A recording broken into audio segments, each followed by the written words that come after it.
عالم کی ہے، یہی برادری کے بڑے کی ہے، یہی گھر کے باپ کی ہے کہ قوا انفسکم واہلیکم نارا، پہلے خود کو جہنم سے بچاؤ اور پھر اپنے بچوں کو جہنم سے بچاؤ. یعنی حق بات کر دو کہ بیٹا سب کچھ پسند ہے، بے نمازی ہونا پسند ہے،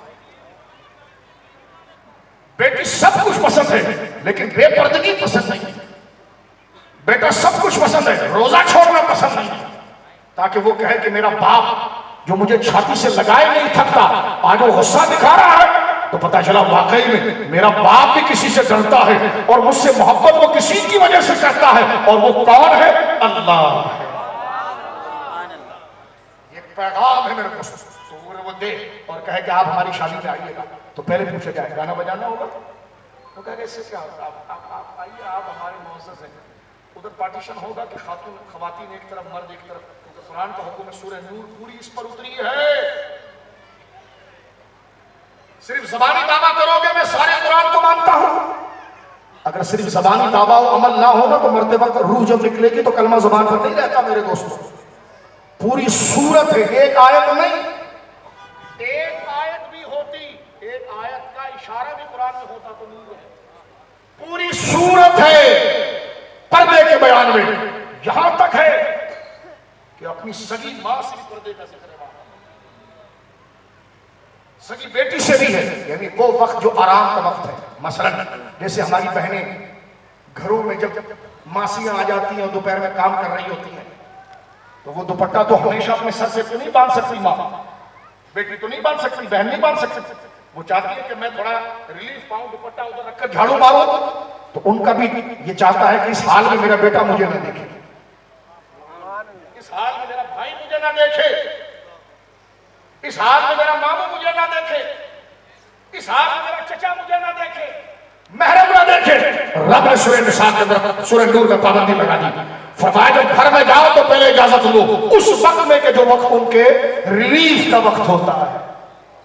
اسی طرح آج میرے بچوں یہ ہونا چاہیے، آپ کا گھر اگر گراؤنڈ پلس 1 ہے، اوپر ہے یا نیچے ہے، آپ یا گھر سے باہر چلے گئے اور آپ کو پتا ہے کہ گھر کے اندر امی کام کر رہی ہیں، امی کچن کے اندر ہیں، تو خواب بیٹھے پہلے پوچھیں امی میں آ جاؤں کچن میں.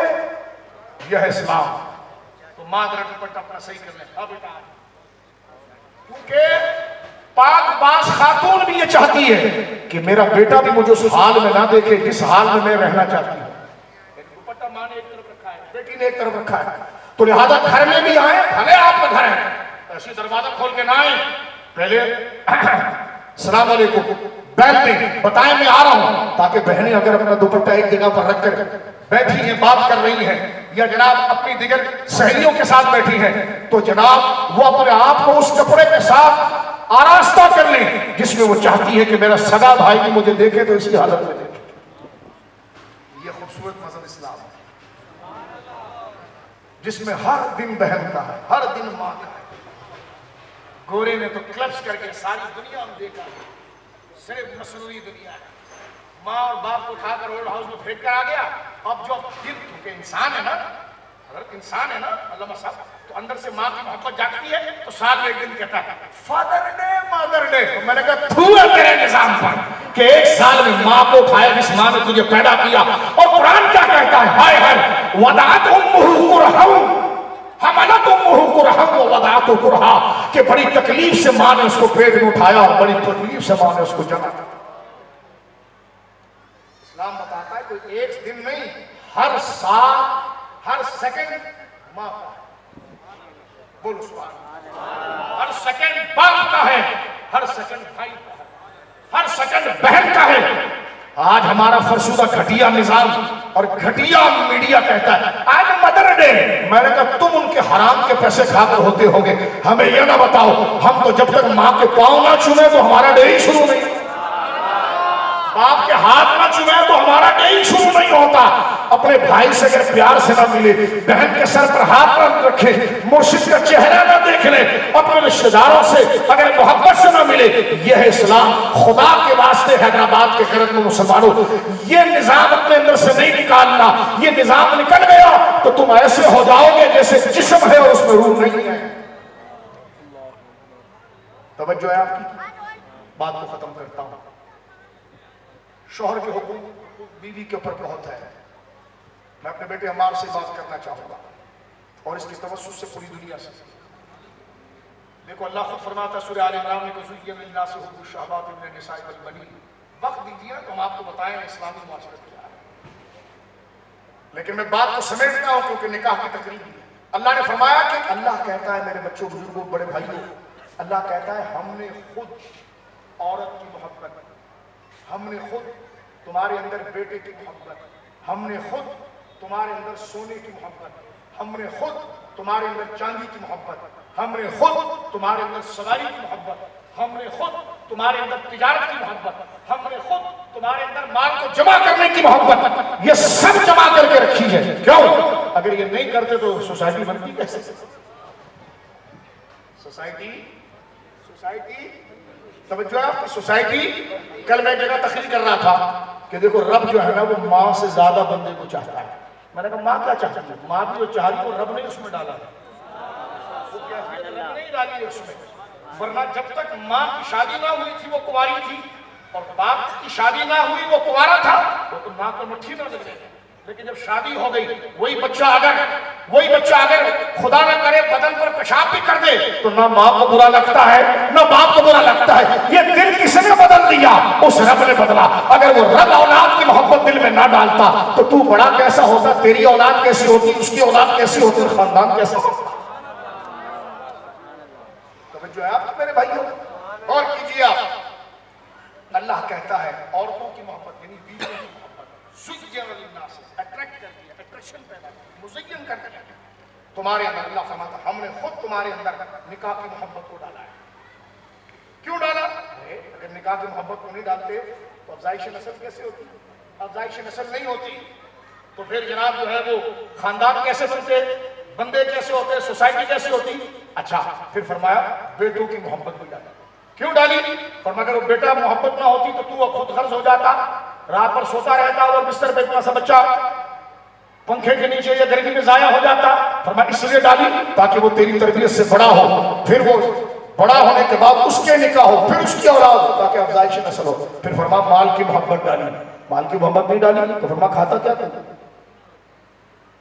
فرمایا سواریوں کی محبت ڈالی تو مسافت کیسے طے کرتا؟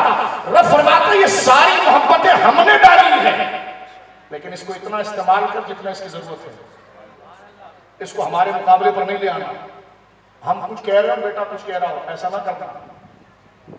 ہم کچھ کہہ رہے ہیں بیوی کچھ کہہ رہی ہے، ایسا نہ کرنا. فرمایا ہمارے لیے ان کو استعمال کرنا.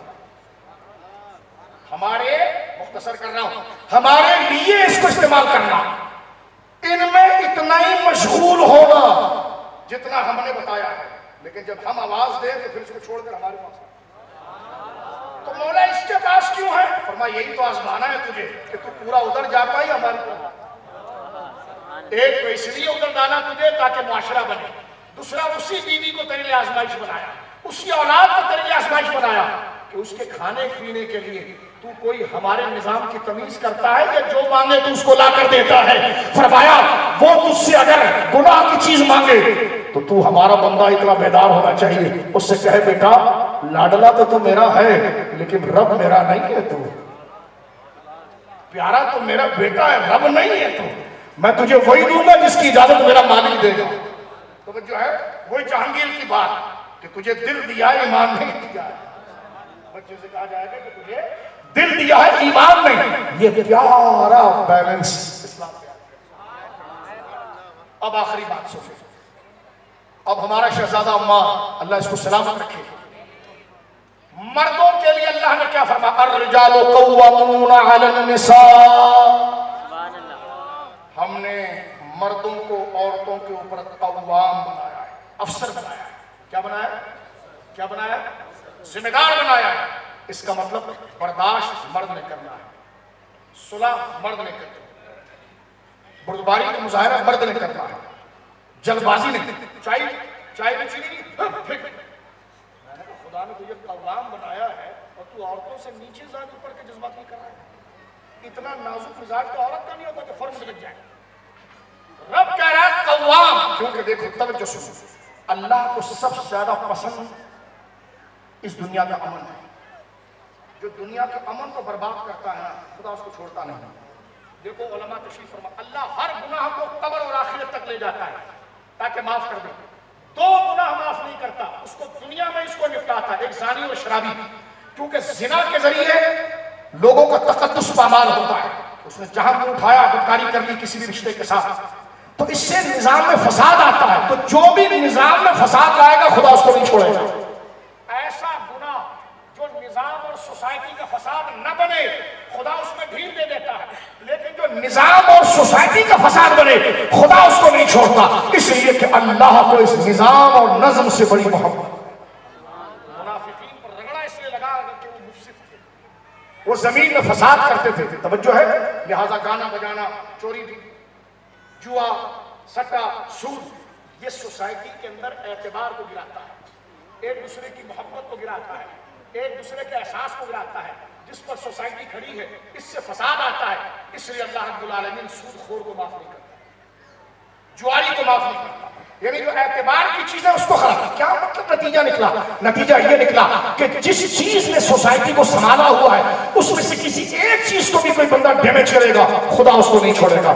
زنا سے نظام ڈیمیج ہوتا ہے, شراب سے نظام ڈیمیج ہوتا ہے, جوئے سے نظام ڈیمیج ہوتا ہے, سود سے نظام ڈیمیج ہوتا ہے. بات سمجھ رہے ہیں؟ اسی طرح اللہ کے دین کو نکاح سے بڑی امید ہے. میں بڑی توجہ آپ کی چاہتا ہوں میرے دوستوں, کوئی جذباتیت نہیں, کیونکہ اللہ, کیونکہ دیکھو شیطان اپنے بچونگڑے میدانوں میں اتار کر لوگوں کو اللہ سے دور کرتا ہے, اور اللہ چاہتا ہے کہ میرے بندے میرے نبی کی سنت پر عمل کر کے اولادوں کو آگے بڑھائیں اور میرے مرضی کا بنا کر وہ گراؤنڈ پر میرے مرضی کے بندے اتاریں. قرآن نے کہا حزب اللہ حزب الشیطان, دو جماعتیں گراؤنڈ پر ہوں گی, ایک اللہ کی جماعت ایک شیطان کی جماعت. فرما الا ان حزب اللہ هم المفلحون, لیکن جو اللہ کی جماعت ہے وہ غالب آئے گی. تو جماعت کیسی ہوگی؟ جب بچے ایسے نیک شادی کرنے والے ہوں گے, اپنی اولادوں کو قرآن و سنت پر لائیں گے, پھر وہ اپنی اولادوں کو لائیں گے. اچھے اچھے افراد جب میدان میں آئیں گے تو وہ شیطان اور شیطنت کے مقابلے میں ہدایت کے مبلغ بن کے کھڑے ہوں گے اور لوگوں کو جہنم سے بچا کر صراط مستقیم پر لائیں گے. اس لیے اللہ بار بار نکاح کے رشتے کو برداشت کے بارے میں کہتے ہیں, کیونکہ جو قدرت چاہتی ہے اس کی پہلی کرن نکاح. اب شادی ہوئی ہے, اب ان سے نسل آگے چلے گی. اب جو بچہ پیدا ہوا وہ دونوں مل کر کہیں گے یہ اللہ کا انعام ہے اور اللہ کی امانت ہے, اس کو ہم عالم بنائیں گے, متقی بنائیں گے, پرہیزگار بنائیں گے, قرآن پڑھنے والا بنائیں گے, نمازی بنائیں گے. اس کو بنا دیا, اب وہ اپنے دوست کو ویسے بنائے گا. اب اس کی شادی ہوگی وہ اپنی بیوی کو ایسے بنائے گا, اب اس کے بچے ہوں گے وہ بنائے گا. اب خیر کے افراد میں برکت آنا چاہیے. اسی لیے جو نکاح ہونے کے ساتھ کانا خوشی کر کے دولہا دلہن میں اختلاف پیدا کرے, بندہ اللہ کے نزدیک بدترین ہے. قدرت کہتی ہے کہ ابھی تو نظام ہم نے تیار کیا کہ اس سے آگے پوری فیکٹری چلے گی اور تم نے ابھی ان میں اختلاف ڈال دیا. اسی لیے کہا جاتا ہے کہ جس عمر میں یہ بچہ ہے اور جو ہماری بیٹی ہے ان سے غلطی ہو سکتی ہے, عمر ایسی ہے, بڑوں کو چاہیے درگزر کریں اور ان کو آگے لے کر چلے, کیونکہ قدرت کو ان سے بڑی امید ہے آنے والے ٹیلنٹ, یوتھ اور فریش ٹیلنٹ کے لیے, تاکہ وہ عصری اور دنیاوی دونوں تعلیموں کے ساتھ کھڑے ہو کر خدا کے نظام کو سہارا دیں. اس لیے صحابی کہنے لگے یہاں تک شریعت نے نبھایا ہے, یہاں تک نبھایا. ایک صحابی آ کر کہنے لگے حضور میری بیوی جو ہے بڑی تندخو ہے, میں طلاق دینا چاہتا ہوں. سرکار فرمایا طلاق نہیں دینا کیونکہ تیرے بچے, طلاق نہیں دینا کیونکہ اگر طلاق دے گا تو بچوں پر کیا اثر ہوگا. وہ جب اس ماحول اور اس اجنبیت اور اس گویا کے احساس محرومی کو بچہ دیکھے گا تو آگے چل کر کہاں دین کا بیڑا اٹھائے گا, سچائی کا بیڑا اٹھائے گا. تو حضور نے کہا چپ کر, اگر تیری بیوی سے تجھے خوشی نہیں ہے نا تو صبر کر, خدا اس اولاد سے تجھے خوشی دے گا. تو دیکھیں کہاں جا کر شریعت نبھا رہی ہے بات, توجہ ہے, کہاں جا کر شریعت بات کو نبھا رہی ہے. میرے دوستوں بزرگوں, اب دیکھیں مرد کو کیا, کیونکہ مین شوہر ہوتا ہے, شوہر اگر سمجھ جائے تو رشتہ سمجھتا ہے. اس لیے اللہ نے پہلی ذمہ داری اس پر رکھی کہ نازک نہیں بننا, نازک کلی نہیں بننا, ہم نے تجھے کمانڈر بنایا, قوام.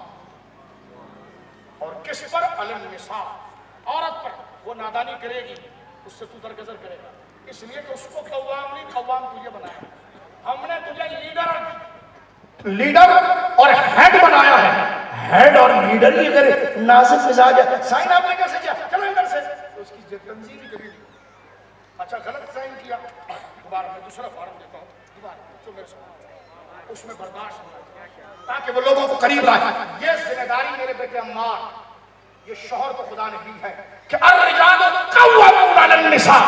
ہم نے شوہر کو عورتوں پر افسر بنایا ہے. افسر کس بات میں سے نہیں کھانا لاؤ فلانا کرو، اس میں نہیں. برداشت معاملہ کبھی اگر ڈاماڈول ہو جائے درگزر کرے، جلد بازی میں فیصلہ نہ کرے، بڑوں کے پاس جائے، علماء کے پاس جائے. کیوں کہہ رہے یار تو بہت تیری حرکت ہے تو بڑے لوگوں کی طرح ہے، اور تجھے پتا نہیں میرا نکاح ہو گیا، اور نکاح جس کا ہو جاتا ہے شوہر کو خدا نے خود بڑا کر کے قوام بنا دیا ہے. توجہ ہے. اب میں اسی پر اتنا ہی جملہ کہہ سکتا ہوں، اس سے آپ سمجھ لیجیے کہ شوہر کی ذمہ داری کی ہے. یہ بٹن کا دھاگا کیوں ایسا لگا ہوا ہے؟ ٹینک پر پانی کیوں نہیں آیا؟ یہ کیا ہوا؟ ارے تو بالکل مینڈکی جیسی باتیں کر رہا ہے. اتنا نازک مزاج آنا تو قوام ہے. شادی کے بعد نازک مزاج بندہ نہیں رہتا، بلکہ وہ دیکھے کہ قدرت کی نظر اس سے ہے کہ اس سے قدرت بہت بڑا کام لینا چاہتا ہے. وہ اس وقت ملاح ہے، مین جہاز کو کنٹرول کر رہا ہے. آگے جیسے بھی طوفان ہوگا اس کو اپنی جان کے لیے پیچھے لوگوں کا خیال ہوتا ہے. جس کو اپنا خیال ہو وہ قوام کیسے ہوگا؟ اور یقیناً شوہر اگر قوام بن جائے تو اس کا سونا بھی عبادت ہے، اس کا جاگنا بھی عبادت ہے. اب آخری بات، میرا جسم میری مرضی. اور میں نے کہا لعینوں یہ فرسودہ مزاج تو کبھی اہل اسلام میں نہیں رہا. ایسی پرکٹیوں کو عورت کہنا عورت کی تقدیس کی توہین. یہ کہاں لکھا ہوا ہے کہ شوہر کے لیے کھانا گرم کرے گی؟ میں نے کہا تم نے گوروں کے تلوے چاٹنے کے علاوہ کبھی قرآن پڑھا ہوتا تو تمہیں پتا چلتا نا. آئے گا بات میں ختم کر رہا ہوں تاکہ بیلنس. شوہر کا وہ درجہ ہے، اور دل تھام کے ذرا دیکھیں سورۃ النحل. اللہ کتنی پیاری بات فرماتا ہے. فرمایا واللہ جعل لکم من انفسکم ازواجا. وہ اللہ ہے جس نے تم میں سے تمہاری بیویوں کو بنایا. اور پھر کیا کیا؟ فرمایا وجعل لکم من ازواجکم بنین وحفظا. پھر اسی بیوی سے تمہارے بیٹے اور تمہارے پوتے آئے. اب ذرا یہاں پر ذرا سمجھے ایک بات.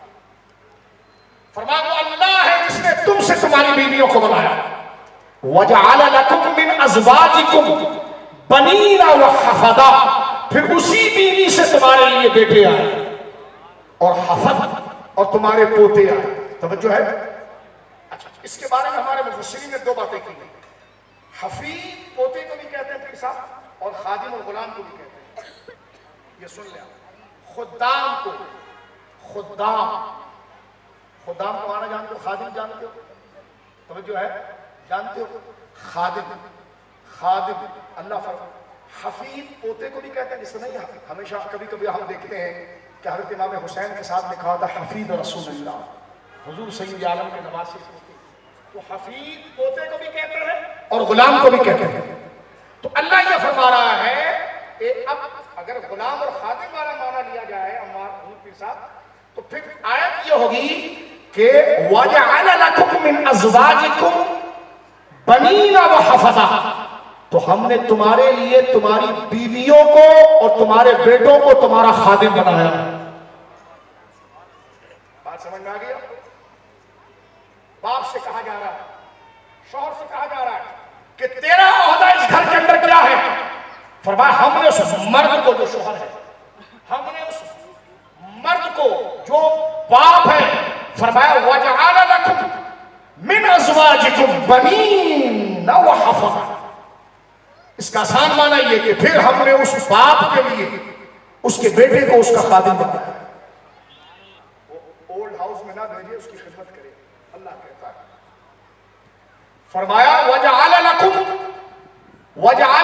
مِنْ أَزْوَاجِكُمْ وَبَنِينَ حَفَظًا. فرمایا پھر ہم نے اس بیوی کو اور اس کے بیٹے کو اس کے لیے ہم نے خادم بنایا ہے.